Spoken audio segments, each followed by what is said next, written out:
Has your YouTube channel been growing exponentially? No. No. Oh. Because what happens is this is sort of a function of what I was talking about, right? Where like there's always a novelty factor with videos. You know, like you see a person surprise somebody with Chinese, even in a culturally relevant situation. It's interesting, right? Really cool. Wow, it's amazing. The second time you see that person order in a restaurant in Chinese, it's like, oh, this is cool again. You know, the third time you see it, this is pretty cool. The fourth time you see it, yeah, I've seen this before. Maybe I won't click on the video this time. The fifth time you see it, YouTube doesn't even promote the video to you because the click-through rate is so low that nobody really watches it. Yeah. So yeah, no, the answer is that genre just becomes less and less effective over time. And that's part of the like you can still make like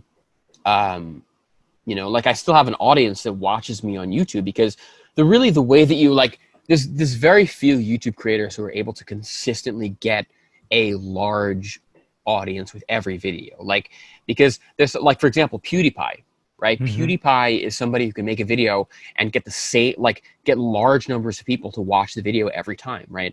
And it's not, in that case, it's not because he's doing something, it's not like a particular thing that people could lose interest in.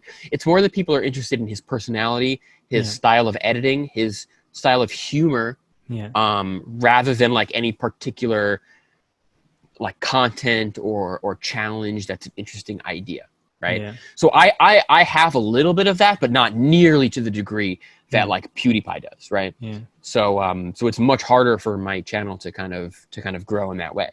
Do you know why he has that? Why he has that following that's more interested in his personality? And would there be a way for you to become more personal and also, right? Yeah, maybe there might be. I mean, so I I think I've seen it with a number of YouTube creators, and the way that it's usually successful with like usually when I see that type of channel, it's related to like humor.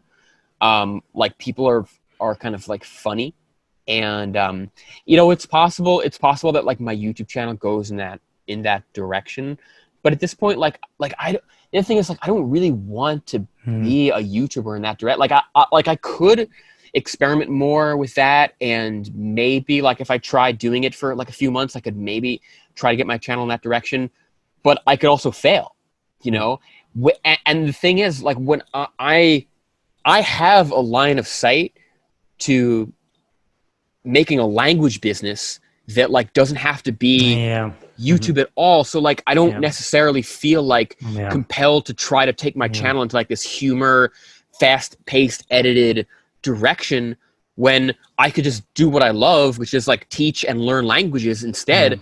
That I think would be more interesting for like a core audience, because to have like a sustainable business, you don't need 1 million people to watch your videos every time. Like you just need a core audience who's willing to pay for your services. Yeah. And so like I think that that's something that I'm really good at, and it's something that I really like doing. And I would rather make a business founded on that than try, maybe unsuccessfully, to turn my YouTube channel into a different thing.